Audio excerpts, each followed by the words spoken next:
Evening to all of you. Last class में हम लोग कहाँ तक डिस्कस कर लिए थे? कौशल विकास तक, है ना।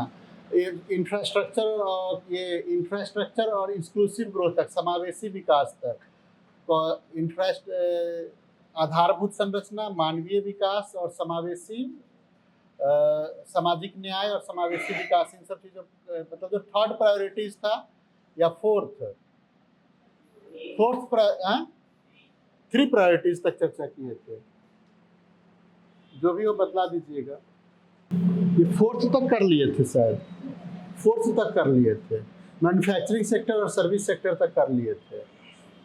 तो आज अब हमारे पास 5 टॉपिक बचे हुए हैं। 5 टॉपिक बहुत छोटे छोटे टॉपिक्स हैं। आप लोग अगर पढ़े होंगे इस दौरान बजट को, या बजट से गुजरे होंगे, या पहले का बजट अगर कभी कंपेयर किए होंगे, आज से 3 साल 4 साल पहले का और अभी का, तो और ज़्यादा क्लियरिटी आई होगी। क्योंकि पहले समझने के लिए थोड़ा टाइम लगाना पड़ता था, थोड़ा वक्त देना पड़ता था, तब वो समझ में आता था। इस बार के बजट में अगर आप देखेंगे तो बस केवल कुछ स्कीम्स की घोषणा की गई है। शुरू से लेकर के अंत तक हर जगह केवल आपको कुछ स्कीम्स दिख जाएंगे, जिसकी मैं लगातार आपके साथ इस 9 प्रायोरिटीज की चर्चा करूँ। पिछले 2 साल से अमृतकाल,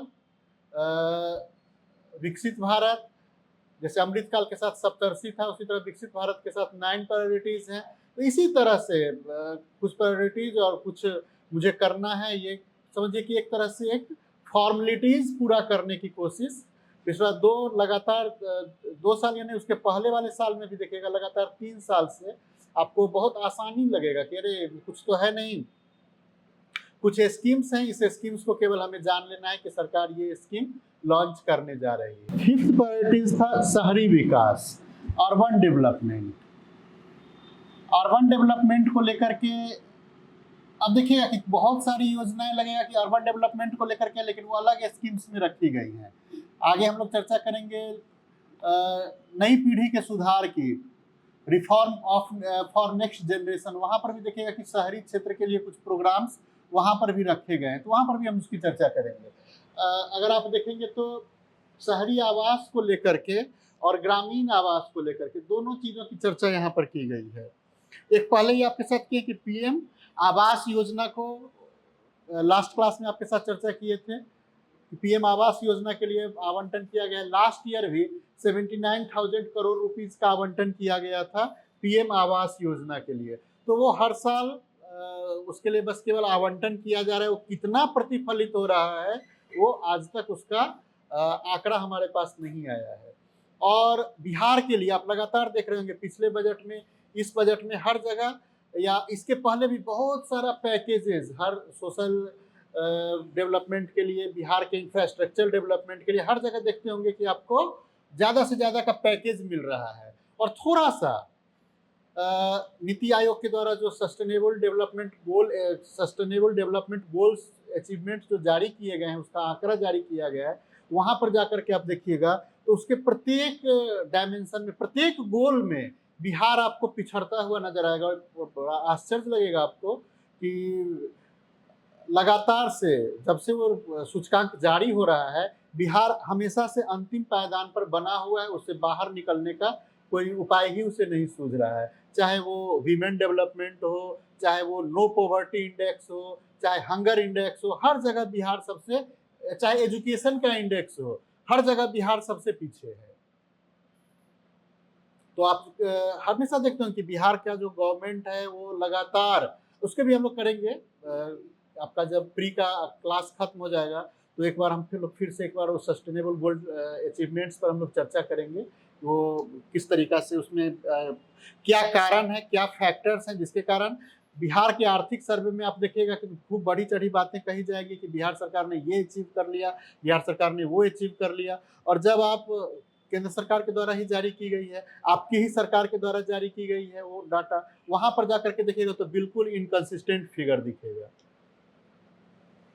तो पड़ताल करना होगा ना कि आखिर क्या कारण है, इसके पीछे रीजन क्या है। क्योंकि आपका आंकड़ा बता रहा है कि हम हर जगह सब कुछ गेन करते जा रहे हैं, और आप ही का दूसरा आंकड़ा बतला रहा है कि नहीं, आप जो कह रहे हैं वो गलत है। तो इसका मतलब दोनों में से कोई एक चीज सही होगा, एक गलत जरूर होगा, क्योंकि दोनों काम आप ही के द्वारा किया जा रहा है। ऐसा नहीं ना कि हम किसी रोड पर या कोई स्वतंत्र एजेंसी के द्वारा जांच किए गए आंकड़े के आधार पर हम इंटरप्रिटेशन कर रहे हैं। नहीं, हम इंटरप्रिटेशन करें दोनों गवर्नमेंट के द्वारा, और दोनों गवर्नमेंट में आप ही भागीदार हैं। ऐसा नहीं है कि आप अलग सरकार है, वो अलग सरकार है। मान लेते कि हाँ, पश्चिम बंगाल का अगर इशू किया गया है तो वहां पर नीति आयोग कुछ फेरबदल कर देगा, तो वहां आरोप लगा सकता है कि हाँ, हमारी सरकार नहीं है तो हमारी सरकार को बदनाम करने के लिए ये काम किया जा रहा है। लेकिन यहाँ पर तो आप वो भी नहीं कर सकते हैं।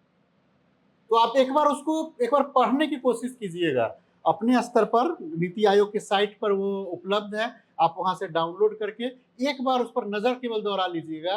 तो और फिर आर्थिक सर्वे में जो सर आपके साथ चर्चा किए होंगे, बिहार का हर जगह जो इम्प्रूवमेंट दिख रहा होगा, अर्बन डेवलपमेंट, हेल्थ के सेक्टर में डेवलपमेंट दिखेगा, एजुकेशन में डेवलपमेंट हर जगह दिखाया जा रहा है।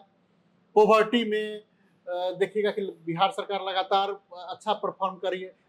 आर्थिक सर्वे कभी पढ़िएगा तो वहां पर आपको लगेगा, और एक बार केवल उससे तुलना कर लीजिएगा तो सारा कुछ क्लियर हो जाएगा। तो 2-3 डाटा इस तरह का अगर आप एक बार एक एनएफएचएस का डाटा, क्योंकि इस साल अभी इशू नहीं हुआ है, 2-3-4 साल पहले, 2 साल पहले आया था, तो 3 डाटा को मिलाकर के आप देखेंगे तो आपको पता चल जाएगा कि सोशल इंफ्रास्ट्रक्चर के स्तर पर, इकोनॉमिक इंफ्रास्ट्रक्चर के स्तर पर, इकोनॉमिक मतलब हर जगह पर वास्तव में क्या हो रहा है। आपका अगर माइंड रीजनेबल है, आप अगर तटस्थ होकर के, इम्पार्शियल होकर के सोच रहे हैं, तो आपको खुद पता चल जाएगा। हमारे इंटरप्रिटेशन की कोई जरूरत ही नहीं है। आप खुद डाटा देख के आपके दिमाग में पहुंच जाएगा कि आखिर बात क्या हो रही है, क्या चल रही है। खैर, वो बाद का चीज है। तो शहरी आवास के लिए अगर आप देखिएगा तो प्रधानमंत्री आवास योजना शहरी 2.0 के तहत 10 लाख करोड़ रुपए के निवेश से 1 करोड़ शहरी गरीब और मध्यम वर्ग के लिए मकान बनाने की घोषणा इस बजट में की गई है। अब ऐसी घोषणा लगातार, आप पिछला 2 बजट देखिएगा, दोनों जगह पर लगातार इस तरह की घोषणा की जाती है। इस बार 10 लाख करोड़ की बात की गई है, पिछले बार 79,000 करोड़ रुपए की बात की गई थी। तो यहाँ पर लगेगा कि यहाँ पर रकम क्या किया गया है, बढ़ाया गया है। अब जब शहरी आवास अगर बनाया जा रहा है या सरकार की तरफ से वहां सहायता दी जा रही है, सरकार नहीं बनवा रही है, क्या करेगी इसके थ्रू? पीएम आवास के तहत अगर मकान शहरों में बनने जा रहा है तो वो किस तरीका से बनता है? सरकार डेवलपमेंट के लिए पैसा मुहैया करवाती है, तो जो छोटे छोटे डेवलपर्स होते हैं वो उसको डेवलप करते हैं। तो यहाँ अल्टीमेट फायदा किसको होने जा रहा है? क्या जो इसका उपभोक्ता वर्ग है, क्या उस उपभोक्ता वर्ग को फायदा होने जा रहा है? क्या उपभोक्ता वर्ग को देखिए कि उपभोक्ता वर्ग को शहरी आवास से बहुत ज्यादा का फायदा नहीं होने जा रहा है, या ग्रामीण आवास में भी आप जाकर के देखेंगे जितना पैसा उनको मिलता है, क्या उस पैसा में वो आवास बनाने में सक्षम है? नहीं, उससे मुझे नहीं लेना देना है, वो अलग चीज है। वो हम बजट को डिस्कस करते समय हम वो नहीं डिस्कस करेंगे। वो अलग चीज है कि क्या होता है क्या नहीं होता है, उससे सब लोग वाकिफ है, और नीचे से लेकर के ऊपर तक सबको पता है कि क्या हो रहा है। फिर भी अगर आप देखिएगा ग्रामीण आवास में ही जाकर के देखिए, या ग्रामीण शौचालय निर्माण, छोटी सी योजना है कि आप खास करके पंचायत वेब सीरीज देख करके आप लोगों को एक अच्छा आइडिया मिल गया होगा शौचालय निर्माण का। तो उसके लिए जो पैसा मिलता है, क्या वो पैसा सफिशियंट है जिसमें शौचालय का निर्माण कर लिया जाएगा? आज का जो महंगाई है या जो उसके रॉ मटेरियल का कॉस्ट है, आप खुद अनुमान लगा सकते हैं। तो सरकार क्या कर रही है? 10 लाख करोड़ रुपए के निवेश से 1 करोड़ शहरी गरीब और मध्यम वर्ग परिवार के लिए आवासीय जरूरत पूरा करने की व्यवस्था पीएम आवास 2 में कर रही है। ये लगातार हो रहा है, लगातार पिछला 3 बजट से आप देखिएगा लगातार ये काम हो रहा है। बट अगर आप अचीवमेंट पर जाकर के देखेंगे तो इसके बाद इसमें कहा गया कि अगले 5 वर्ष में 2.2 लाख करोड़ रुपए की केंद्रीय सहायता पीएम आवास 2 को दी जाएगी। केंद्र की तरफ से ये सहायता राशि अवेलेबल करवाई जाएगी। ये सहायता राशि लगातार अवेलेबल करवाई जा रही है। इसके बाद है स्ट्रीट मार्केट। यह सरकार जो ये देखिएगा तो कोविड काल के बाद से स्वनिधि लोन की व्यवस्था की गई, खास करके स्ट्रीट वेंडर्स को लेकर के। जो स्ट्रीट वेंडर्स थे उनको स्वनिधि लोन प्रोवाइड करवाया गया। और ये कहाँ से आया था? आप देखिएगा कोविड के बाद जो राहत पैकेज सरकार ने घोषित किया था, वहां पर आत्मनिर्भर भारत करके सरकार ने बहुत सारे राहत आत्मनिर्भर भारत योजना शुरू की गई थी और उसके तहत बहुत सारे लोगों को, बहुत सारे स्ट्रीट वेंडर्स को स्वनिधि फंड से लोन अवेलेबल करवाया गया था ताकि वो स्ट्रीट वेंडर वाला काम करें और वहां से उनको रोजगार प्राप्त हो। आप देखेंगे लोकल स्तर पर यह योजना बहुत सफल है। इस योजना से आप देखेंगे कि कोविड के बाद से आप वॉच कर सकते हैं। आप अपने जिस शहर में आप रह रहे हैं, शहर पे आप निकलते हैं, रोड साइड पर जाकर के आप वॉच कर सकते हैं। वहाँ पर आप देखिएगा स्ट्रीट वेंडर्स जो है वो तेजी से उसके बाद पनपे हैं। बहुत ज़्यादा चीज़ आपको और बहुत ज़्यादा सामान आपको दिखेगा, वो आपके नज़र में आने वाली चीज़ है। लेकिन नज़र में आने वाली चीज़ के साथ साथ ये भी चीज़ है कि क्या आप उनकी कंटिन्यूटी को कितने दिनों तक देख सकते हैं। सफल हम तभी मानेंगे ना कि जब ये लगातार कंटिन्यू कर रहा है। स्ट्रीट वेंडर्स कंटिन्यू कर रहे हैं और स्ट्रीट वेंडर्स को कंटिन्यू करने के लिए सबसे बड़ा चीज क्या होता है? स्ट्रीट वेंडर अगर कंटिन्यू करेंगे तो उनके लिए सबसे महत्वपूर्ण चीज होता है उनके लिए प्लेस उनको प्रोवाइड करवाया जाना। नाम क्या दिए हैं हम? Street vendor. वो इनको स्ट्रीट पे सामान बेचना है, मतलब रोड पर सामान बेचना है। आप कोई ऐसा रोड बता दीजिए आप अपने शहर में ही जहां पर स्ट्रीट वेंडर के लिए स्पेशल कुछ प्रोविजन बनाया गया हो कि हाँ ये जगह उनको दिया जाएगा और उस जगह के कारण आपको जो परिवहन है उस परिवहन में मुश्किल नहीं आएगी। जिस शहर में आप रहते हैं आपके आसपास अगल बगल ये चीज दिख जाएगा। तो ये जो योजनाएं बन रही है कि हम कहने के लिए कहते हैं कि हम स्ट्रीट वेंडर्स के लिए ये काम कर रहे हैं, लेकिन हम क्या कर रहे हैं कि केवल उनको लोन प्रोवाइड करवा रहे हैं। उनसे जो अवैध रूप से खड़ा होने के कारण जो पुलिस के द्वारा या ट्रैफिक के द्वारा जो पैसा उगाही किया जाता है, अचानक से देखिएगा कि अतिक्रमण अभियान शुरू होता है, अतिक्रमण हटाओ अभियान, और उन सब का ठेला उठा उठा करके और पहुंचा दिया जाता है थाना में, और फिर एक अच्छी खासी रकम की उगाही के बाद फिर उनका ठेला छोड़ा जाता है। ये हर महीने आपको दिख जाएगा होते हुए। वास्तविकता ये है। तो जिस योजनाओं अब आप कहेंगे कि सरकार तो हम स्ट्रीट में हम वो सरकार क्या कहेगी कि हमने तो लोन प्रोवाइड करवाया और वो लोन की वापसी भी और ये लोन लोग ले रहे हैं, काम कर रहे हैं। लेकिन वास्तविकता क्या है? वास्तविकता अगर आप देखेंगे तो वास्तव में इसका कोई प्रतिफलन होते हुए आपको और अगर दिखेगा भी तो वो बहुत हार्ड लाइफ जी रहे हैं।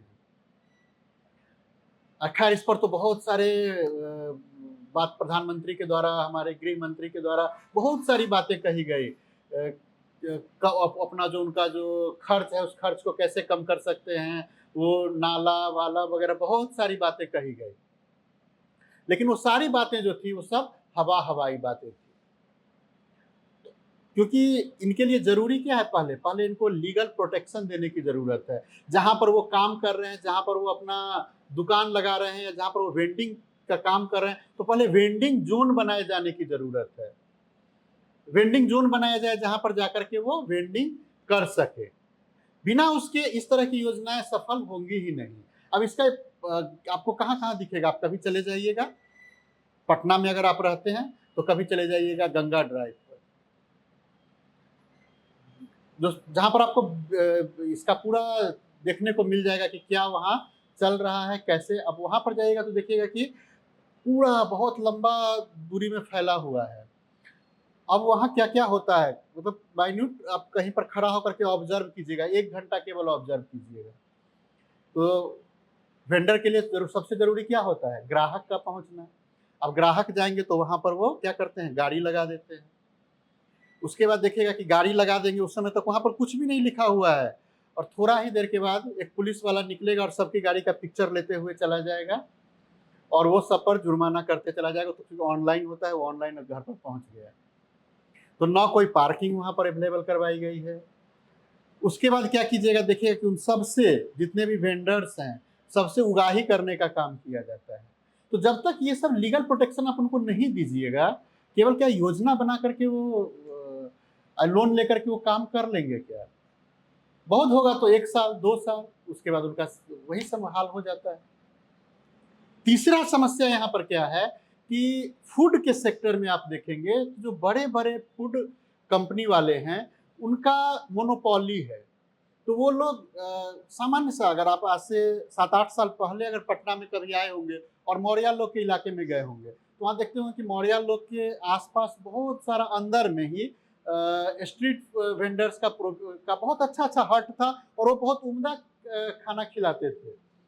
लेकिन वहीं पर देखिएगा कि वहाँ पर जो बड़ा-बड़ा 2-4 रेस्टोरेंट जो डेवलप किया, उसके बाद क्या हुआ कि उन लोगों को धीरे-धीरे वहाँ से हटा दिया गया। अब उसकी जगह पर जहाँ पर उनका वेंडिंग ज़ोन हुआ करता था, जहाँ पर वो बेचते थे अपना सामान, वहाँ पर आप पार्किंग देखिएगा, पार्किंग बनी हुई है और वो वहाँ से गायब है। तो अब वहाँ पर क्या होता है कि एलीट ग्रुप के लोग जाएँगे, वो जो बड़े-बड़े रेस्तरां वहाँ पर हैं, वो उसी में जाएँगे और जो सामान्य लोगों के लिए जो व्यवस्था थी, वो वहाँ से गायब हो गई, वो खत्म हो गई। तो 3-4 जो मूल समस्या इनके साथ है, वो ये समस्या है। जहाँ पर काम किए जाने की ज़रूरत है, जहाँ पर उनको प्रोटेक्शन दिए जाने की ज़रूरत है। खैर, इसके बाद हम लोग आते हैं ऊर्जा सुरक्षा को लेकर के। 6th प्रायोरिटी जो सरकार की थी, वो ऊर्जा सुरक्षा को लेकर के थी। ऊर्जा को लेकर के पूरा विश्व चिंतित है, भारत सरकार भी चिंतित है। तो भारत सरकार के द्वारा पीएम सूर्य घर मुफ्त बिजली योजना, रूफटॉप बिजली के लिए रूफटॉप पर आप सोलर जो सिस्टम है, उस सोलर सिस्टम की व्यवस्था करें और उसके थ्रू आपको बिजली प्रोवाइड करवाई जाएगी। इसके लिए भारत सरकार योजना चला रही है। बट ये इतना ज़्यादा कॉस्टली है, भारत सरकार सब्सिडी प्रोवाइड करवा रही है। भारत सरकार, फिर आपको दिखेगा जो स्टेट गवर्नमेंट है, वो भी वहाँ पर सब्सिडीज प्रोवाइड करवा रही है। उसके बावजूद वो बहुत ही कॉस्टली लोगों के लिए पड़ता है, तो इसकी तरफ लोगों का जो रुझान है, वो आपको बहुत कम दिखेगा। है? तो हम लोग चर्चा करते हैं इसमें है क्या-क्या। 1 करोड़ घर के लिए प्रति माह 300 यूनिट तक मुफ्त बिजली प्राप्त करने में सक्षम बनाने के लिए रूफटॉप सोलर प्लांट लगाने की योजना है। अब इसमें 300 यूनिट मुफ्त कैसे दिया जा रहा है? आप जो बिजली उत्पादित करेंगे, ऐसा नहीं है कि आप रूफटॉप पर लगा लीजिए और उसका डायरेक्ट आप अपने यहाँ यूज कीजिए। ये नहीं है, प्लांट सरकार स्थापित करवाएगी और बिजली जो वहां से होगा, वो सारा बिजली सरकार के पास ग्रिड में जाएगी। सरकार जो आपको जैसे बिजली प्रोवाइड करवा रही है, वैसे ही बिजली प्रोवाइड करवाएगी। वहां पर 300 यूनिट, जो प्राइमरी 300 यूनिट होगा, वो आपका माफ कर देगी। प्राइमरी जो 300 यूनिट का आपको पैसा लगने वाला है, वो पैसा केवल वो माफ करेगी। बाकी आप जितना बिजली यूज कीजिएगा, उसका आपको पेमेंट करना पड़ेगा। क्लियर? तो इसके थ्रू 1 करोड़ घरों पर ये सिस्टम लगाने का योजना सरकार ने इस बजट में रखा है। इसके बाद छोटे मॉड्यूलर परमाणु रिएक्टर के लिए रिसर्च एंड डेवलपमेंट का काम किया जाएगा, इसको बढ़ावा दिया जाएगा। ये सब हवाई बातें हैं। उन्नत अल्ट्रा सुपर पीक सुपर ये पी हटा दीजिएगा, क्रिटिकल थर्मल पावर प्लांट, ये बिहार में एक जगह पीरपैंती में स्थापित की जाने वाली, सर आपके साथ चर्चा किए होंगे, पीरपैंती में स्थापित की जाने वाली है। 2016-17 का या 15 का बजट एक बार उलट करके देखिएगा, तो ठीक यही पावर प्लांट अभी हुआ होगा 21,000 करोड़ के लागत से पीरपैंती में स्थापित होने वाली है। 14 में आप देखिएगा जाकर के, तो यही प्लांट जो है, ये बांका में स्थापित करने के लिए 20,000 करोड़ का ऐसा ही योजना, नहीं 14 में नहीं, 14 में पीरपैंती के लिए कांग्रेस की सरकार ने कही थी। जो वर्तमान सरकार है, इस सरकार की हम बात कर रहे हैं कि 20,000 करोड़ से यही इसी तरह का पावर प्लांट बांका में स्थापित करने का, बांका जिला में स्थापित करने की सरकार की घोषणा की गई थी बजट में ही।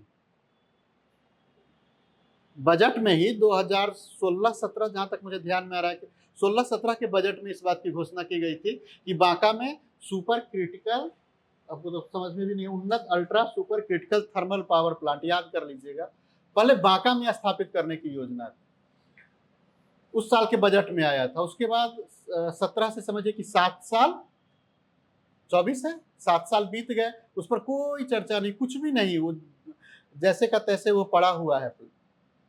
ठीक उसी तरह से जैसे दरभंगा का एम्स हो, चाहे पूर्णिया का एयरपोर्ट हो, या रक्सौल का एयरपोर्ट हो,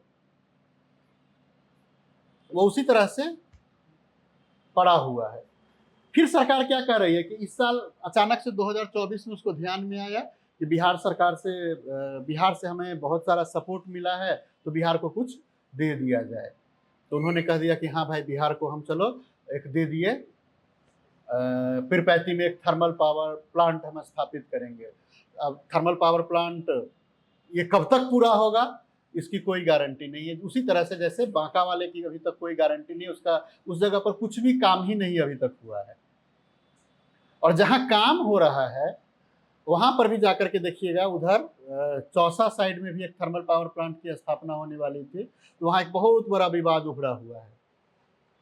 इसके बाद हार्ड टू एबेट उद्योगों के लिए road map. Hard to abate उद्योग में अगर आप देखेंगे तो मूलतः वो उद्योग आते हैं जो पर्यावरण की दृष्टि से थोड़ा ज्यादा हार्ड होते हैं, जो थोड़ा ज्यादा खतरनाक होते हैं, जैसे सीमेंट, बिजली, ताप विद्युत, इसके साथ साथ रिफाइनरी वगैरह जो पर्यावरण प्रतिकूल उद्योग होते हैं, उनके लिए एक रोड मैप बनाने की सरकार ने घोषणा की है कि उनके लिए हम ऐसा रोड मैप बनाएंगे जिससे पर्यावरण पर कम असर पड़े। जो पेरिस सम्मेलन के तहत जो सरकार ने उत्सर्जन के लिए जो वायदे किए थे या उस पर जो हस्ताक्षर किया था, तो उसके लिए सरकार ने एक रोड मैप बनाने की घोषणा की है कि इन उद्योगों के लिए हम ऐसा काम करेंगे जो पर्यावरण पर कम असर डाले, पर्यावरण के प्रतिकूल न हो। तो इसके लिए वो CCUS तकनीक की बात करता है। CCUS मतलब carbon capture utilisation and storage system के तहत वो काम करेगा कि जो भी यहाँ से CO2 का मतलब कार्बन का जो उत्सर्जन होगा या ग्रीन हाउस गैस का उत्सर्जन होगा, उसको कैप्चर किया जाएगा, तकनीकी विकास के द्वारा उसको कैप्चर किया जाएगा, और कैप्चर करके उसको वहां से हटा करके स्टोर किया जाएगा, और स्टोर करने के बाद अन्य जगह पर जहां पर उसका यूटिलाइजेशन होगा वहां पर उसका यूटिलाइजेशन किया जाएगा। इस तकनीक पर काम करने की दिशा में रिसर्च और डेवलपमेंट का काम सरकार करेगी, ताकि जो भी हार्ड टू एबेट इंडस्ट्रीज हैं, उन इंडस्ट्रीज से पर्यावरण को ज़्यादा क्षति न पहुंचे, पर्यावरण के अनुकूल हमारा कार्यक्रम हो। ये सब भी आप देखेंगे वास्तविकता में तो ये सब हवाई बातें हैं। ये लगातार से बजट में सरकार घोषणा करती है, लेकिन उस जगह पर जाकर के देखेंगे तो उस जगह पर काम होता हुआ कुछ दिखता नहीं है। और दूसरा चीज क्या है कि इतना महंगा इसका तकनीक होता है, वो तकनीक फिलहाल भारत जैसे देश के लिए वहनीय भी नहीं है। इसके बाद आते हैं इंफ्रास्ट्रक्चर डेवलपमेंट के लिए। इंफ्रास्ट्रक्चर डेवलपमेंट के लिए देखिएगा तो सरकार फिर से वो नहीं 111 रुपया जैसे पंडित जी को दक्षिणा देते हैं उसी तरह से 11,11,111 करोड़ का प्रावधान किया गया है भारत में इंफ्रास्ट्रक्चर डेवलपमेंट के लिए, जो GDP का 3.4% होगा। अब ये इसलिए लिख दिया है कि इतना, कभी कभी क्या होता है ना कि ये सब जो इस तरह का नमूना चीज रहता है वो कभी कभी आपसे प्री एग्जाम में पूछ लिया जाता है, क्योंकि वो ऐसा जगह होता है जहाँ पर सबकी नज़र पड़ती रहती है, तो कभी कभी लोगों को जो इजी चीज होता है उस पर नज़र ज़्यादा जाती है, वहाँ से चीज़ें उठा करके रख दिया जाता है। इंफ्रास्ट्रक्चर डेवलपमेंट में सरकार ने 2-3 योजना बनाई है। एक प्रधानमंत्री ग्रामीण सड़क योजना 4। अभी तक प्रधानमंत्री ग्रामीण सड़क योजना अगर ध्यान में होगा तो इसका लक्ष्य था कि जो भी जगह या जो भी सरकार जो भी गांव पहुंच से बाहर है, सड़क के पहुंच से बाहर है, उन सभी जगह पर 12मासी सड़क मतलब ऐसा सड़क बनाया जाए, ऐसा उन्नत सड़क बनाया जाए जो 12 महीने मीन्स की बाढ़ के समय में, खासकर 12मासी इसलिए कहा जाता है कि सड़क संपर्क जो टूटता है वो बाढ़ के मौसम में सड़क संपर्क टूटता है। तो हम ऐसा काम करें ताकि सड़क संपर्क बना रहे। अब यहाँ पर भी अगर आप माइन्यूटली वॉच करते होंगे, देखते होंगे अपने ग्रामीण क्षेत्रों में जाकर के, अपने अपने गांव के आसपास जाकर के देखते होंगे, तो 12मासी सड़क इस योजना के तहत कई सारी बनी होंगी और उनका गति दुर्गति सब देख लिए होंगे। जैसे हम लोग जब हिस्ट्री की तैयारी करते थे तो एक हमेशा ये रहता था मेंस में, हिस्ट्री सब्जेक्ट जब रहता था यूपीएससी में, तो एक चीज़ हमेशा कहा जाता था कि जैसे ही भारत में रेलवे का विकास हुआ तो रेलवे के विकास ने एक नई बीमारी को भारत में ला दिया, वो था मलेरिया। रेलवे के विकास ने भारत में मलेरिया को ला दिया। उसका रीज़न बताया जाता था कि रेलवे इस तरीक़ा से बना दिया गया ताकि उससे क्या हुआ कि नेचुरल जो वाटर फ्लो था वो वाटर फ्लो वाटर लॉग हो गया और उसके कारण से मलेरिया जैसी बीमारी भारत में कभी नहीं थी अंग्रेज़ों के आने के बाद, और खासकर रेलवे के आने के बाद भारत में मलेरिया जैसी बीमारी पनपी। ये रियलिटी है, फैक्ट है ये, it is historical fact. Railway ने उसको बढ़ा दिया, रेलवे के कारण वो हर जगह फैल गया। जैसे डेंगू बहुत पहले दिल्ली में था लेकिन बिहार में उसका नामो निशान नहीं मिलता था, बट मनरेगा के तहत जो निर्माण हुआ या इसके तहत जो निर्माण हुआ, इसने बिहार में भी डेंगू जैसे बीमारी को पनपा दिया। आप पिछला करीब 5 से 10 साल में जाकर के देखेंगे डेंगू का दिल्ली वगैरह में क्या सिचुएशन था पहले, और अभी आप बिहार में जाकर के देखेंगे और उससे डेथ रेट देखिएगा या डेंगू के टाइम में हॉस्पिटल में कितने मरीज भर्ती हो रहे हैं, आपको पता चल जाएगा। इस पर कोई रिसर्च नहीं हुआ है, लेकिन आप अगर ऑब्जर्व करते हैं, इसलिए हमेशा कहते हैं कि you are preparing for civil service, तो आपको एक अच्छा ऑब्जर्वर बनना चाहिए कि आप देखिए कि हमारे आसपास समस्या आ रही है तो उसका रीजन कहाँ पर है। भविष्य में आप देखिएगा कि उसका बहुत बड़ा कारण जो है वो ये सड़क योजना, और इसके साथ साथ मैं ये नहीं कह रहा हूँ कि विकास के अगेंस्ट में बोल रहा हूँ, विकास आप कीजिए, लेकिन जो नेचुरल फ्लो है, जो नेचुरल वाटर का फ्लो है, उसको तो आप मत रोकिए, उसके लिए व्यवस्था तो कीजिए। तो आप देखेंगे ग्रामीण इलाकों में भी डेंगू जैसी बीमारी अब फैल रही है जो पहले नहीं होती थी। सामान्य मच्छर यहाँ पर हैं, मलेरिया वगैरह का जो सिस्टम है उससे बचने का जो सिस्टम वो सब डेवलप हो चुका है। पहले मलेरिया, कालाजार, ये सब बहुत भयानक बीमारी हुआ करती थी, उससे बचने का सिस्टम डेवलप हो चुका है। लेकिन विगत 5 साल में जब से मनरेगा वाला इम्पैक्ट दिखने लगा है, आपको डेंगू दिखेगा। बारिश अगर अच्छी खासी हो गई तो तब से लेकर के और जब तक मौसम ठंडा नहीं हो जाता है तब तक आपको डेंगू के मच्छर का देखिएगा कि पूरा बिहार सरकार का आधा जो स्वास्थ्य विभाग जो है वो डेंगू नियंत्रण पर लगा रहता है। कुछ दिन के बाद से देखिएगा हर जगह डेंगू चिकनगुनिया से बचने का आपको आसपास सुनाई देने लगेगा, वो छिड़काव करने वाला सब घूमना शुरू कर देगा। तो मर्ज कहीं और है, दवा कहीं हम और ढूंढने चले जाते हैं। मर्ज हमारा ही पैदा किया हुआ। इसके बाद सिंचाई परियोजना को लेकर के बिहार में सरकार बहुत ज़्यादा संवेदना व्यक्त की है कि बिहार हर साल बाढ़ से परेशान हो जाता है, और ये जो बाढ़ आती है ये नेपाल इसके पीछे कारण है। और उसके बाद सरकार 11,500 करोड़ रुपया बिहार में दी है कि बाढ़ का नियंत्रण किया जाएगा, सिंचाई व्यवस्था की जाएगी। और जिस योजना का नाम, एक योजना का उसने लिया है कोसी मेची लिंक योजना, ये लगातार आप पिछला 10 साल से पढ़ते होंगे। कोसी मेची लिंक योजना, वाटर लिंकिंग योजना, ये कब से चल रहा है और वो कब पूरा होगा वो सरकार ही जाने। लगातार से हमको जहाँ तक ध्यान में आ रहा है कि 17-18 से इसके बारे में लगातार चर्चा सुन रहे हैं। कोसी मेची लिंक योजना, गंगा से ये और बहुत सारी लिंक योजना यहाँ पर शुरू की गई हैं। हाँ, गंगा से दक्षिण की तरफ पानी ले जाने वाली कुछ योजना जो है वो सफल हुई है, लेकिन इसके बारे में बहुत लंबे समय से सुन रहे हैं, पता नहीं ये कब जाकर के सफल होगी।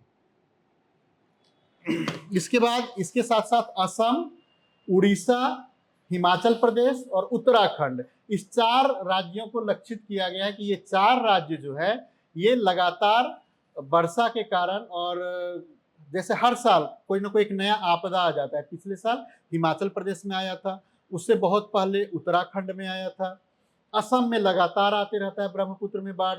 तो उन राज्यों को लक्षित करके सिंचाई परियोजना और उनके लिए अलग लेकिन परियोजनाओं का नाम का जिक्र सरकार ने अपने पूरे स्कीम में कहीं नहीं किया है कि उन सारे राज्यों में बाढ़ नियंत्रण के लिए हम सहायता प्रोवाइड करवाएंगे। क्या सहायता प्रोवाइड करवाएंगे, कितनी रकम प्रोवाइड करवाएंगे, इसके बारे में उन्होंने कोई चर्चा नहीं की।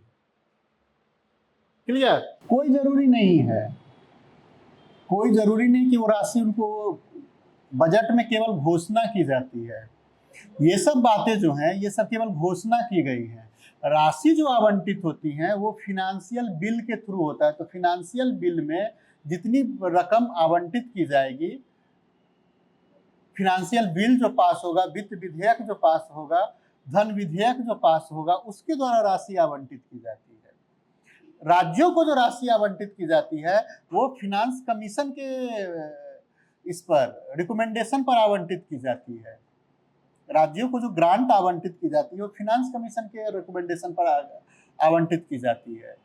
तो ये सब इतना राशि आवंटित नहीं किया गया, आवंटित करने की घोषणा की गई है। उस घोषणा का कोई लीगल बाइंडिंग नहीं होता। अगर लीगल बाइंडिंग होता तो बांका वाले के लिए लोग लीगली आप जाकर के कहते कि आपने घोषणा किया था, आप उसको क्यों नहीं पूरा किए, लेकिन आप नहीं कर सकते हैं। आप उस ताकत का इस्तेमाल केवल वोटिंग मशीन में ही कर सकते, इसके अलावा नहीं कर सकते। नहीं, आवंटित जो की जाती है वो अलग होती है, ये केवल एक अनुमान, एक एस्टिमेट होता है और फिर उसके लिए राशि निकाली जाती है।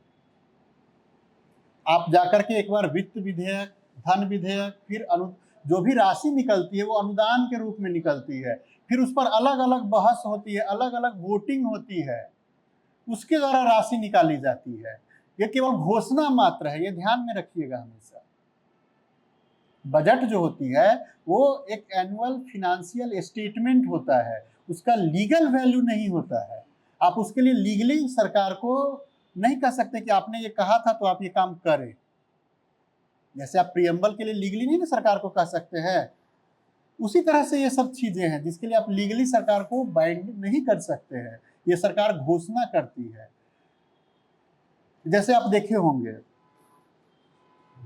ये फर्स्ट लॉकडाउन 2020 में हुआ था, उस साल के बजट को जब आप जाकर के देखेंगे तो बजट में मनरेगा में बहुत ज्यादा की कटौती की गई थी, 64,000 करोड़ रुपया मात्र वहां आवंटित किया गया था। उसके बाद लॉकडाउन आ गया। लॉकडाउन आने के बाद सरकार क्या करती है, आत्मनिर्भर भारत प्लान लेकर के आती है, और आत्मनिर्भर भारत प्लान लेकर के आती है तो वहां पर एक और योजना लेकर के आती है, गरीब उत्थान योजना या कुछ इसी तरह करके एक योजना लाई थी, ध्यान में नहीं आ रहा है नाम। उसके द्वारा उसने क्या किया था कि मनरेगा के तहत जो रोजगार प्रोवाइड करवाया जाएगा जितने डेज का, उस डेज को उसने बढ़ा दिया था, और मनरेगा के तहत जो आवंटित राशि थी पहले की उसको उसने बढ़ा दिया था। लेकिन फिर अगले साल का, अब तो लंबा समय बीत गया, अगले साल का सर्वे जाकर के आप देखिएगा तो फिर वही ढाक के 3 पात आपको दिखेगा, खर्च हुआ कितना, क्या हुआ, वो जाकर के आप एक बार उलट के देखिएगा तो वहां पर फिर वही समस्या आपको दिखेगी। हाँ, वो तो रहता ही है, तो वो देखिए जाकर के ना। उसके लिए कोई चूंकि इकोनॉमिक सर्वे जो होता है वो फिनेंशियल बिल का हिस्सा नहीं होता है, उस पर कोई चर्चा नहीं होती है, उस पर विपक्षी सदस्य जो है उसको अभी भी आप डिबेट जो चलते रहता है उसमें सुनिएगा तो कुछ जो पढ़ने लिखने वाले जो प्रिपेयर्ड होकर के आने वाले सदस्य रहते हैं वो उस पर सवाल उठाते हैं, कभी कभी उनको भी सुना कीजिए तो वहां से पता चलेगा। इसके बाद अगर आप देखेंगे तो पर्यटन को बढ़ावा देने के लिए बिहार के लिए सरकार ने 3 जगह को चुना है। बिहार में खासकर विष्णुपद और महाबोधि मंदिर गया का, उसके बाद मुनि सुब्रत मंदिर है राजगीर में, इसको केंद्र में रख करके राजगीर का डेवलपमेंट किया जाएगा। तो इसका डेवलपमेंट ठीक उसी तरह से किया जाएगा जिस प्रकार से विश्वनाथ कॉरिडोर का डेवलपमेंट वाराणसी में किया गया है, उसी तरह का डेवलपमेंट विष्णुपद और महाबोधि मंदिर के आसपास करने का सरकार का प्लानिंग है, सरकार ने घोषणा की है। राजगीर को भी पर्यटक क्षेत्र के रूप में बिहार में डेवलप किया जाएगा। और नालंदा विश्वविद्यालय की अभी हाल, इस पर सर आपके साथ डिटेल चर्चा किए होंगे, सर्वे सर पर डिटेल चर्चा किए होंगे, इसलिए इस पर हम बहुत ज़्यादा कुछ नहीं बोलेंगे। क्लियर, यहाँ तक में कोई कन्फ्यूजन है? इसके बाद इनोवेशन रिसर्च एंड डेवलपमेंट के लिए सरकार एक राष्ट्रीय अनुसंधान फंड, नेशनल रिसर्च फंड की बात की है कि सरकार एक नेशनल रिसर्च फंड बनाएगी, और ये नेशनल रिसर्च फंड जो है वो भारत में अनुसंधान को, इनोवेशन को बढ़ावा देगा, नवाचार को बढ़ावा देगा। इसके लिए सरकार ने एक विधेयक लाया, एक बिल सरकार लाई हुई है। सरकार का मानना है कि हम इस फंड को आगे बढ़ाएंगे और ये फंड जो है ये रिसर्च एंड डेवलपमेंट को बढ़ावा देगा। रिसर्च एंड डेवलपमेंट का सरकार ने 5 क्षेत्र चुना है कि इस 5 क्षेत्र में हम रिसर्च को बढ़ावा देंगे, जिसमें मैथ एंड नेचुरल साइंस, गणित और प्राकृतिक विज्ञान के क्षेत्र में रिसर्च किया जाएगा। इसके साथ साथ इंजीनियरिंग और प्रौद्योगिकी, इंजीनियरिंग एंड टेक्नोलॉजी के क्षेत्र में रिसर्च किया जाएगा। तीसरा फील्ड है पर्यावरण और पृथ्वी विज्ञान। पहले भी आप देखें पर्यावरण की हम चर्चा कर रहे थे आपके साथ। इन्वायरमेंट एंड अर्थ साइंस के क्षेत्र में डेवलपमेंट, रिसर्च एंड डेवलपमेंट को बढ़ावा दिया जाएगा। इसके साथ साथ स्वास्थ्य और कृषि, कृषि में पहले भी बताए हैं कि प्राकृतिक कृषि की तरफ रिसर्च का काम किया जाएगा।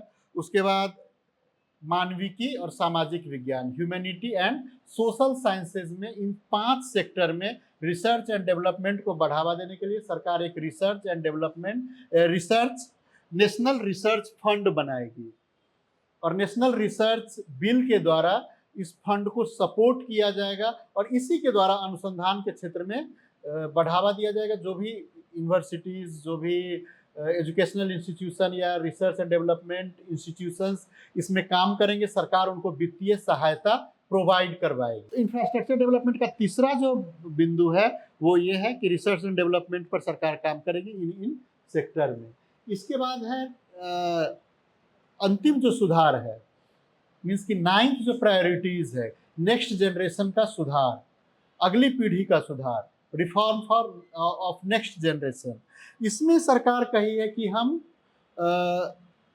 रिफॉर्म करने का मतलब क्या है या सुधार की जब हम बात करते हैं तो किस क्षेत्र में सुधार की जरूरत है या सुधार से हम क्या समझते हैं। जैसे ईज ऑफ डूइंग बिजनेस का नाम सुने होंगे, खूब चर्चा करते होंगे ईज ऑफ डूइंग बिजनेस में भारत का स्थान क्या है, कितना छलांग लगाया, कितना छलांग नहीं लगाया। क्योंकि रिफॉर्म जो भी हो रहा है वो सारा रिफॉर्म उसी चीज को ध्यान में रख के हो रहा है। क्या चीज है ये?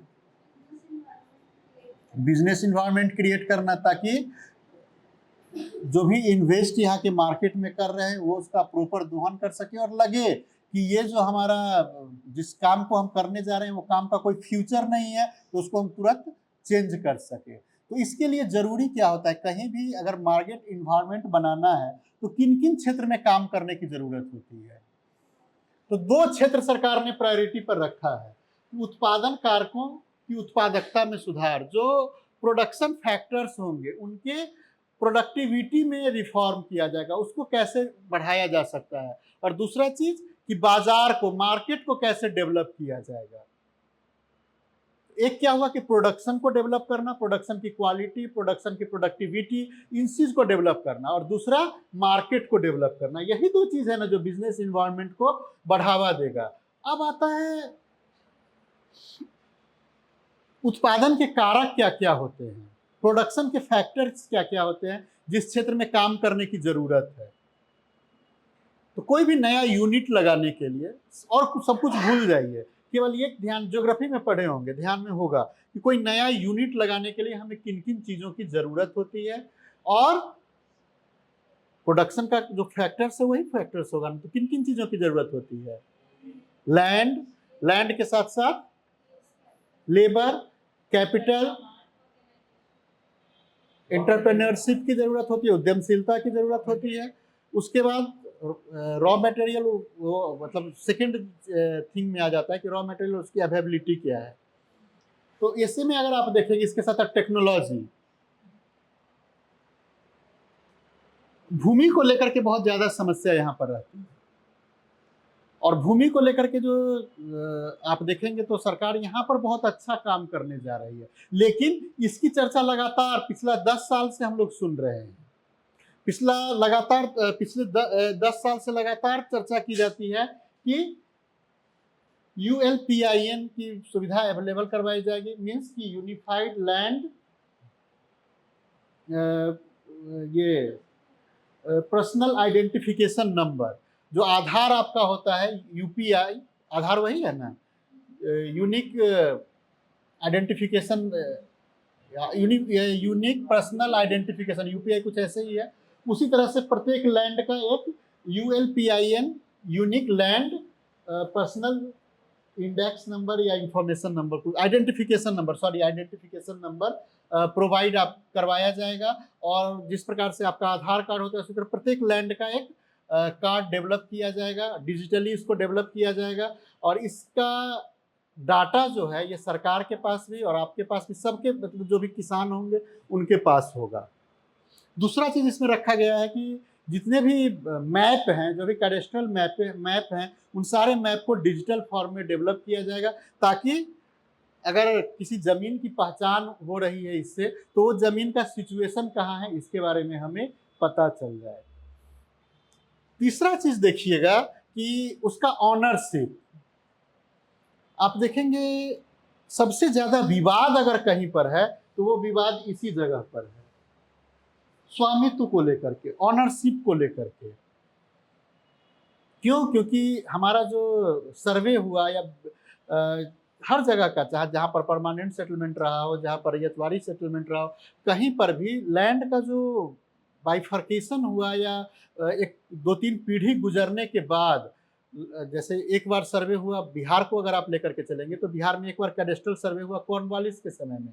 सेकेंड टाइम जो सर्वे हुआ वो 70-72 के दशक में, 70-72 में वो सर्वे किया गया। उसके बाद से कोई सर्वे बिहार में हुआ ही नहीं है। अब आप जाकर के देखेंगे कि जो आपका लैंड का जो डाटा है, जो कुछ भी वो 70-72 के सर्वे से का ही है, और अभी लगातार सरकार के द्वारा सर्वे की बात की जा रही है, लेकिन वास्तविकता में आप देखेंगे तो सर्वे न होकर के बस उसी लैंड रिकॉर्ड्स जो है उसको दुरुस्त करने का केवल काम चल रहा है। सरकार की योजना है कि लैंड रिकॉर्ड को दुरुस्त किया जाए। क्यों? इस जगह सरकार क्यों ये काम, इस काम के लिए सरकार बहुत ज़्यादा इनिशिएटिव, केंद्र सरकार बहुत ज़्यादा इनिशिएटिव ले रही है, राज्य सरकार भी बहुत ज़्यादा इनिशिएटिव ले रही है, लेकिन आप देखिएगा कि सबसे ज़्यादा भ्रष्टाचार, जो वास्तविकता है, जो प्रैक्टिकल में जब आप जाकर के देखेंगे, तो ये काम ऐसा ये सफ़ेद हाथी की तरह हो चुका है कि ये काम पूरी तरीका से मतलब आकंठ भ्रष्टाचार में डूबा हुआ है। और चाह करके भी, सरकार भी चाह करके या एक बहुत वरिष्ठ पदाधिकारी को वहां पर भेजा गया जो हर जगह सुधार करने के लिए जाने जाते थे, वो भी वहां पर गुमसुम है। और वहां पर सुधार करते हुए आप नहीं देखिएगा, वहां पर सुधार आपको नहीं दिखेगा। बाकी जगह पर दिख गया सुधार, जो निरीह थे, जो निरीह वेतनभोगी थे, वहां पर आपको बहुत सुधार दिखने लगा था रील्स में, डिफरेंट जगहों पर। लेकिन जहां पर सुधार की जरूरत थी, वहां पर जाकर के देखिएगा कि वो अधिकारी भी वहां पर मौन है। क्यों? एक छोटा सा चीज और देखिएगा, बिहार सरकार ने कानून पास किया लैंड के सेल और परचेज को लेकर के, कि जिनका नाम दर्ज होगा खाते में वही केवल सेल कर सकेंगे। बाद में लोगों ने उसको सुप्रीम कोर्ट में चैलेंज किया, और अभी सितंबर तक का उसमें टाइम दिया गया है कि सितंबर तक कर सकते हैं। इसके बाद जिनका नाम रिकॉर्ड में होगा वही सेल कर सकते हैं। और तीसरा चीज, एक और चीज देखिएगा कि जितना भी लोकल स्तर पर क्राइम हो रहा है, उस क्राइम में 80% क्राइम अगर आप देखेंगे तो उसका कारण यही लैंड डिस्प्यूट। इतना ज्यादा समस्या, मतलब ये इतना ज्यादा प्रॉब्लमेटिक है, जिसके कारण से जो ईज ऑफ डूइंग बिजनेस की हम बात करते हैं, वो ईज ऑफ डूइंग बिजनेस को पूरी तरह से ये नकार देता है।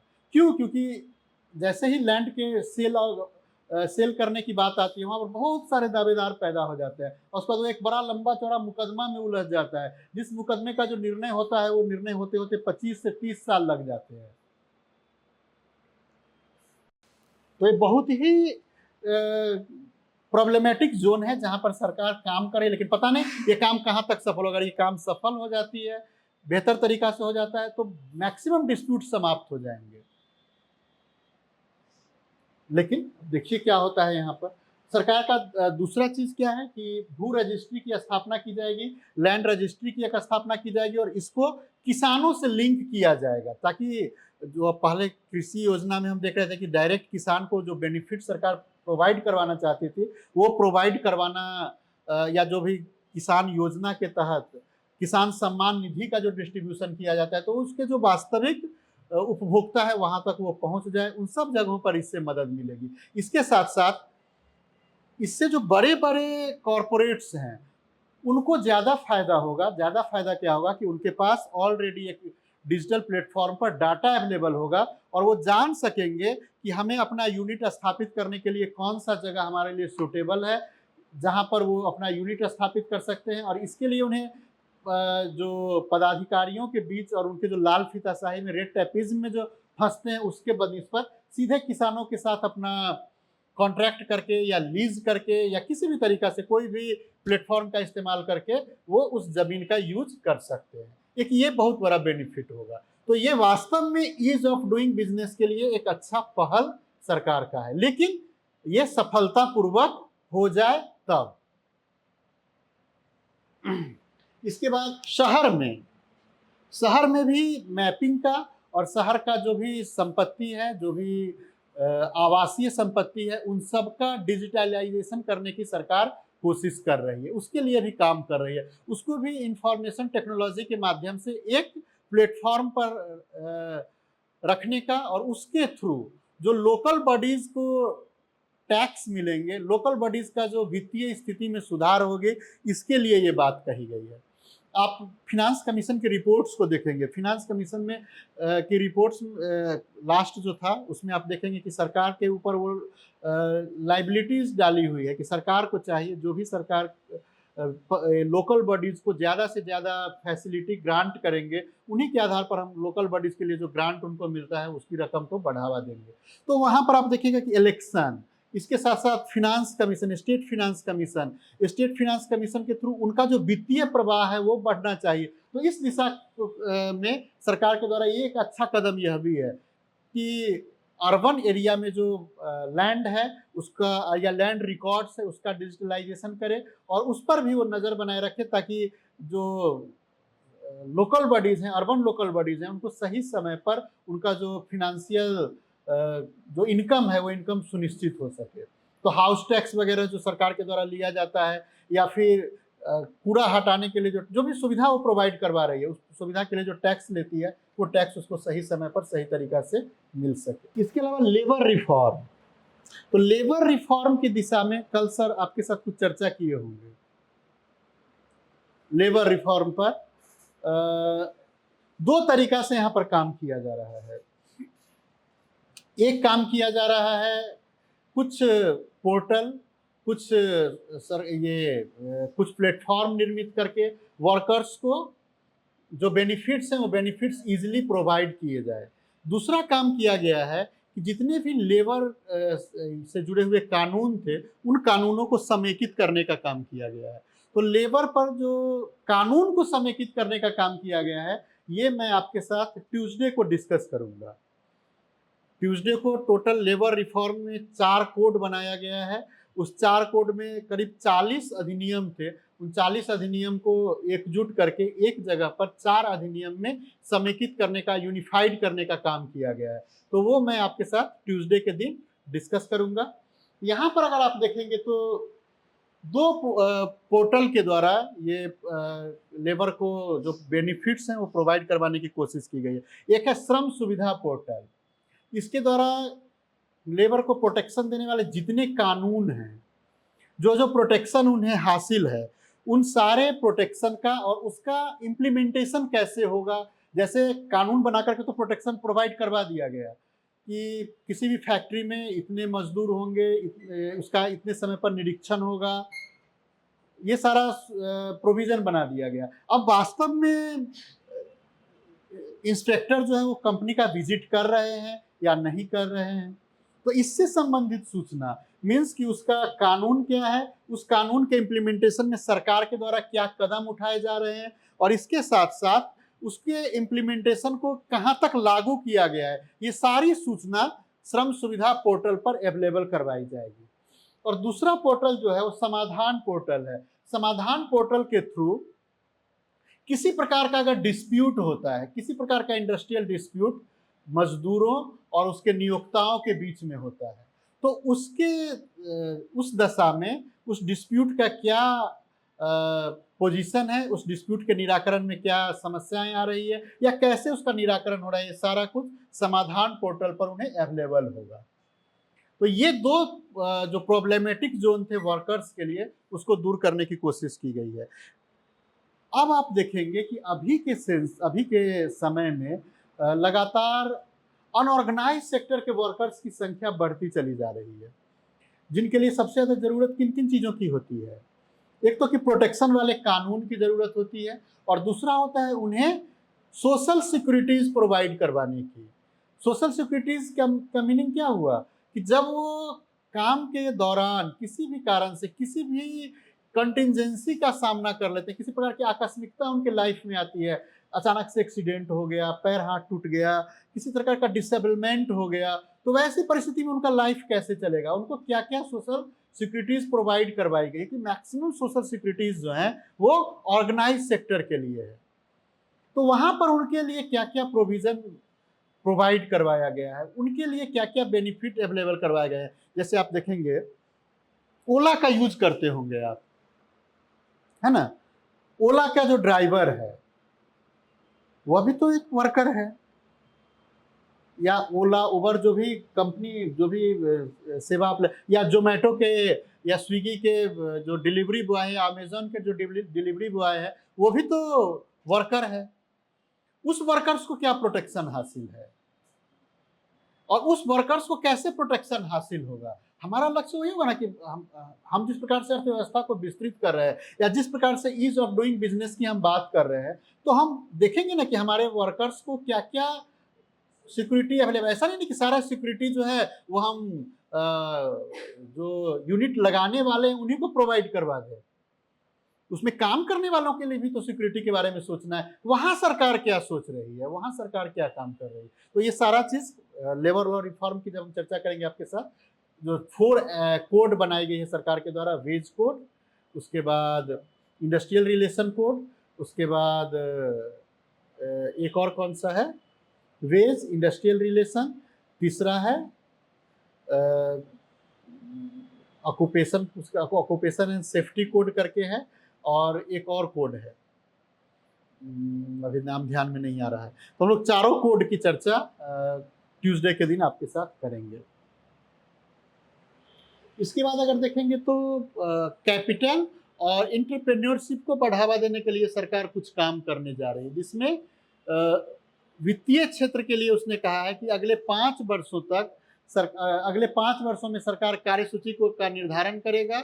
और ये भी हवाई बातें ही हैं कि विनियामकों और रेगुलेटरी अथॉरिटीज को और बाजार के जो मार्केटिंग पार्टिसिपेंट हैं उनके लिए उनके लिए कुछ गाइडेंस प्रोवाइड करवाने का काम किया जाएगा। ये सब हवाई बातें हैं, इनका देखेंगे तो कोई सकारात्मक कुछ बात ही नहीं की गई, यहाँ पर बस हवाई बातें की गई है। जलवायु वित्त के लिए टैक्सोनॉमी, जलवायु वित्त के लिए टैक्सोनॉमी का मतलब हुआ वही जिसकी पहले आपके साथ चर्चा कर रहे थे, जो अभी कर रहे थे ना चर्चा, पहले CCCU की, जहां पर CCSU की चर्चा किए थे, CCUS की चर्चा किए थे। तो वैसे ही इसके लिए सरकार ने कहा है जलवायु प्रतिबद्धता, मीन्स की हमने जो पेरिस सम्मेलन में हमने जो जलवायु प्रतिबद्धता के प्रति जो हमने वादा किया है उसको हम पूरा करेंगे। अब इसमें देखेंगे ये जलवायु टैक्सोनॉमी का मीनिंग क्या होता है, ये होता क्या है भाई। तो इसके लिए कहा गया है कि सरकार जो है वित्तीय संस्थाओं को ऐसा गाइडेंस प्रोवाइड करवाएगी कि वो निवेशकों को, इन्वेस्टर्स को ये बतलाएंगे कि आप अपना जो इन्वेस्टमेंट है वो इन्वेस्टमेंट जो पर्यावरण अनुकूल इंस्टीट्यूशंस है उसमें करें, अर्थात पर्यावरण अनुकूल इंस्टीट्यूशंस में इन्वेस्टमेंट को बढ़ावा दिया जाएगा इसके थ्रू। लेकिन ये भी हवाई बातें हैं, क्योंकि इसका कोई रोड मैप या कैसे यह काम होगा ये कहीं भी बजट में स्पष्ट नहीं किया गया है। बस केवल चर्चा की गई है कि हम जलवायु फ्रेंडली, मतलब इन्वायरमेंट फ्रेंडली होकर के और इसके लिए टैक्सोनॉमी की हम व्यवस्था करेंगे ताकि इस क्षेत्र में जो काम करेंगे उनको इजिली कैपिटल जो है वो अवेलेबल हो सके, इजिली उन्हें पूंजी अवेलेबल हो सके। लेकिन कैसे होगा, क्या इसका रोड मैप होगा, इस पर बजट जो है वो मौन है। तो इस दोनों जलवायु प्रतिबद्धता को प्राप्त करना और ग्रीन टेक्नोलॉजी को प्राप्त करना, दोनों इसका एम है, लेकिन दोनों का कैसे काम किया जाएगा इसका कोई चर्चा इसमें नहीं की गई है। इसके बाद अगर आप देखेंगे तो variable capital company structure, variable company structure का अगर आप मीनिंग देखेंगे तो ये होता है कि एक ऐसा कंपनी बनाया जाए जहां पर जिसको अपना जो कैपिटल बनाने के लिए जो उसका आईपीओ होता है, जो शेयर होता है, उसको इशू करने का और उसको रिडीम करने का, मीन्स कि उसका पुनर्वापसी करने का दोनों तरीका जो होगा वो बहुत इजी बना दिया जाएगा। उसको बहुत सारे कानूनी बंधनों में नहीं बांधा जाएगा। इस तरह का प्रोविजन हम रखेंगे ताकि कैपिटल जो है वो परिवर्तनीय हो, मीन्स कि एक जगह पर अगर काम नहीं चल रहा है तो दूसरे जगह पर हम जाकर के इन्वेस्ट करें। अब यहाँ पर काम करने के लिए क्या काम करना होगा? जैसे कैपिटल को निकालने के लिए, रिडीम करने के लिए 2 हर्डल होता है। भारत में अगर आप देखेंगे तो 2 हर्डल है, एक है इंसॉल्वेंसी प्रोसीडिंग और दूसरा है लेबर प्रोसीडिंग। कि लेबर में भी क्लोजर और रिट्रेंचमेंट के लिए बहुत सारे कानून बना दिए गए हैं कि सरकार से परमिशन लेने के बाद ही आप रिडीम कर सकते हैं, क्लोजर आप तभी कर सकते हैं। और दूसरा चीज की इंसॉल्वेंसी प्रोसीडिंग, कि आपको वाइंड अप करना है अपनी कंपनी को तो इंसॉल्वेंसी प्रोसीडिंग को के थ्रू जाना होगा और उसी के थ्रू आपको काम करना पड़ेगा। इस दोनों को ईज करने के लिए सरकार घोषणा की है कि हम ऐसा प्रोसीडिंग को अपनाएंगे जहां पर ये दोनों तरीका से हम इस पूरे ईज ऑफ डूइंग बिजनेस जो है इसको हम प्रभावी बनाने का काम करेंगे। और अगला जो प्रोविजन है एनपीएस वात्सल्य,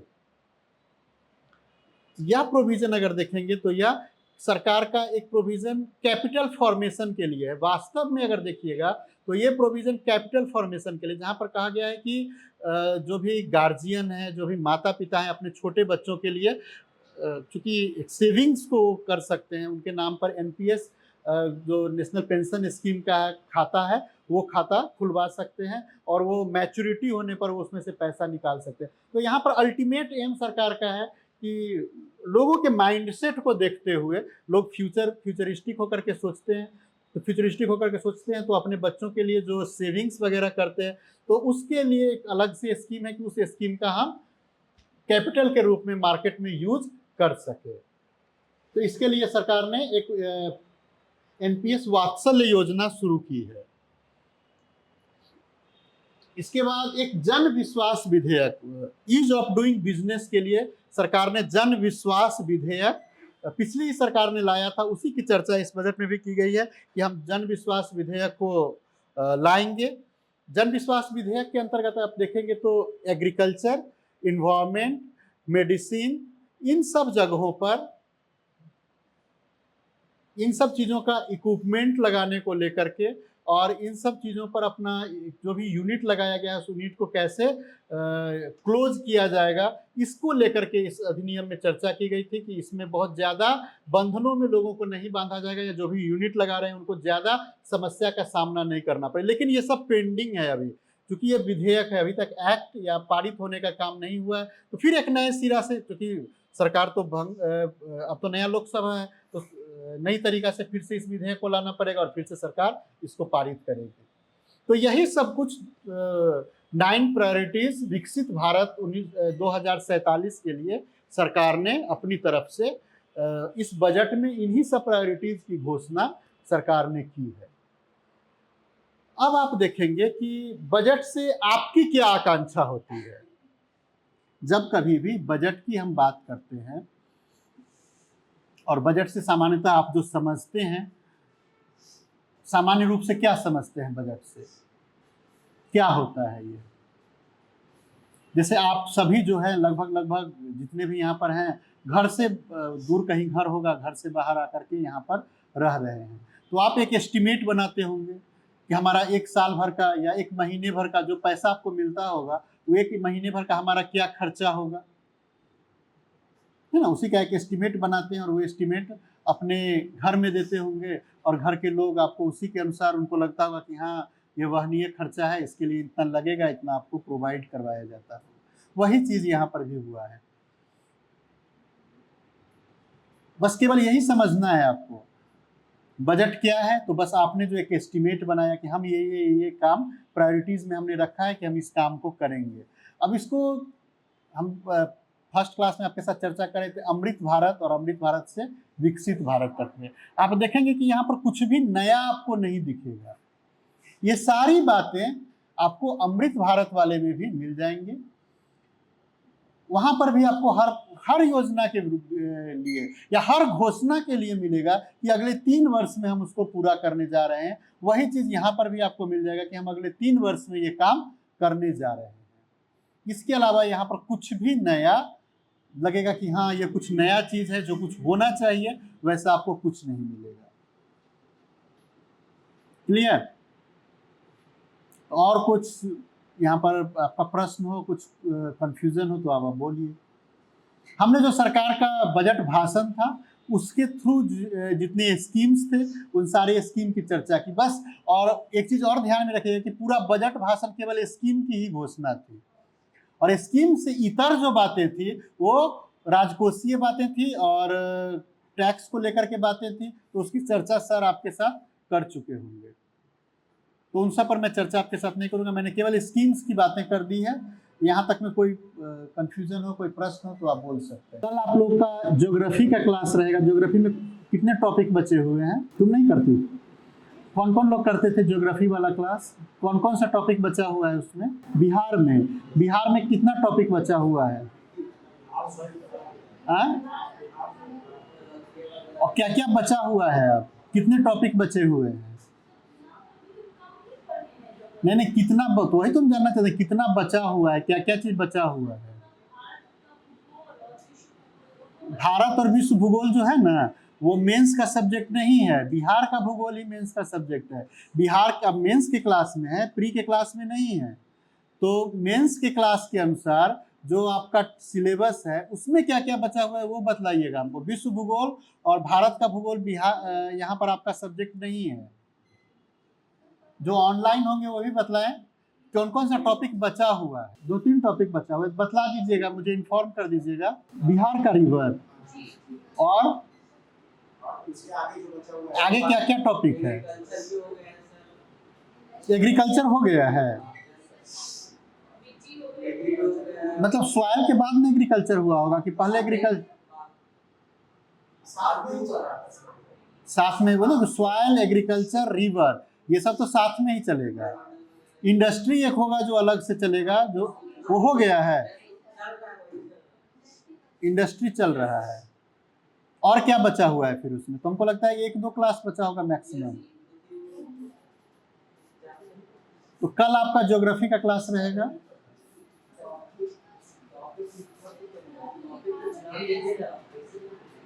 क्या टॉपिक लिखा है तो लिस्ट हमको दे दीजिए ना कि उसमें क्या क्या। तो मेरे व्हाट्सएप पर आप भेज दीजिएगा, मेरे व्हाट्सएप पर भेज दीजिएगा। 821093 वाला जो मेरा नंबर है उस व्हाट्सएप पर आप भेज दीजिएगा कि कौन कौन सा टॉपिक लिखाए थे और कौन कौन टॉपिक हो गया है, कौन कौन टॉपिक बचा हुआ। इसके बाद आर्ट एंड कल्चर में क्या क्या बचा हुआ है? मुझे जहाँ तक ध्यान है कि हम north Indian style of temple बतला चुके हैं, south Indian style of temple style बचा हुआ है। मैं लास्ट क्लास में मैं नहीं करवाया था, इस बार मैं साउथ इंडियन भी करवा दूंगा। बेसर शैली भी थोड़ा सा है, बहुत ज़्यादा उसमें कुछ नहीं है। तो नेक्स्ट क्लास में मतलब मंगलवार, और मंगलवार के बाद नागर शैली, फिर उसका अलग अलग जो बाइफर्केशन है सब हम बतला दिए होंगे। उड़ीसा का, राजस्थान का, ये सब हो चुका है ना? क्या खजुराहो वगैरह सब हो चुका है? ठीक है, तो नेक्स्ट क्लास मंगलवार के बाद आपका आर्ट एंड कल्चर का क्लास रहेगा। बुधवार, बृहस्पतिवार, शुक्रवार, 3 दिन में हम कोशिश करेंगे कि आपका वो साउथ इंडियन और पाल कला और पटना कलम ये मैं आपको खत्म करवा दूँ। ठीक है, और कब तक इस क्लास को आप लोग कंटिन्यू करना चाहते हैं? इसी मंथ तक, तो यही कोशिश की रहेगी इसी मंथ तक, उसके बाद हम कंक्लूड कर देंगे, फिर वो बाद में होगा। फिर जो बचा हुआ पोर्शन है, तो ज़्यादा मुझे लगता है कि बचेगा तो ज्योग्राफी का ही पोर्शन बचेगा, फिर वो नेक्स्ट इसमें होगा, अक्टूबर से होगा।